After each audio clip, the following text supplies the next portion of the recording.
దక్షిణ కొరియాలో సీఎం రేవంత్ రెడ్డి పర్యటన సాగుతోంది. ప్రస్తుతం ఆయన దక్షిణ కొరియా క్యాపిటల్ సిటీ సియోల్లో ఉన్నారు. అయితే 2 రోజులతో పాటు దక్షిణ కొరియాలోనే ఆయన ఉండబోతున్నారు. అక్కడ 2 రోజుల పాటు పలు దేశ విదేశీ ప్రతినిధులతో ఆయన భేటీ అవుతారు.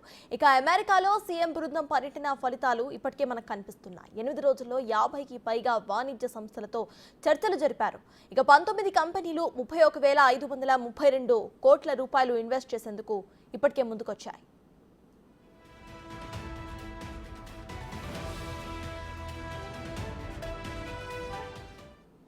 Artificial intelligence, pharma, life sciences పై మొదటి నుంచి సీఎం ఫోకస్ చేస్తూ వచ్చారు.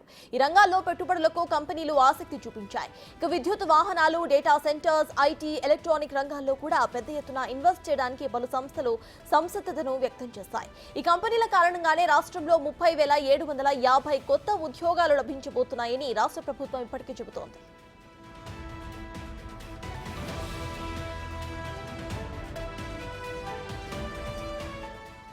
స్కిల్ యూనివర్సిటీ ఏర్పాటు, కృత్రిమ మేధా నగరం, ఫ్యూచర్ సిటీ నిర్మించే దిశగా తమ ప్రభుత్వం వేస్తున్న అడుగులకు అమెరికాలోని పారిశ్రామికవేత్తల నుంచి భారీ మద్దతు లభించింది. అమెరికా వ్యాపార సామ్రాజ్యానికి తెలంగాణను సరికొత్తగా చూపించామని రేవంత్ బృందం ప్రకటించింది.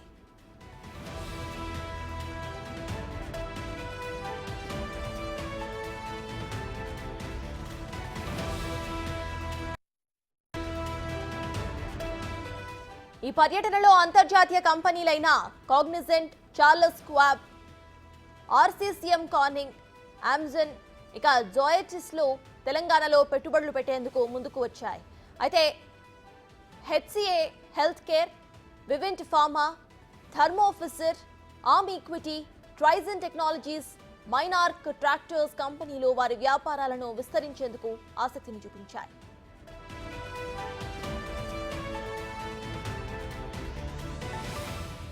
అమెజాన్ కూడా హైదరాబాద్ లో డేటా సెంటర్ ను విస్తరణకు ఓకే చెప్పేసింది. సీఎం విదేశీ పర్యటన డబుల్ సక్సెస్ అయిందని చెప్పడానికి ఇది బెస్ట్ ఎగ్జాంపుల్ అని చెప్పొచ్చు. ఇక యాపిల్, గూగుల్, స్టాన్ఫోర్డ్ యూనివర్సిటీతో పాటు ప్రపంచ బ్యాంక్ ప్రతినిధులతోనూ సీఎం బృందం చర్చలు జరిపింది. అమెరికా పర్యటన విజయవంతంగా ముగించుకుని ప్రస్తుతం ముఖ్యమంత్రి దక్షిణ కొరియా పర్యటనను చేపట్టారు.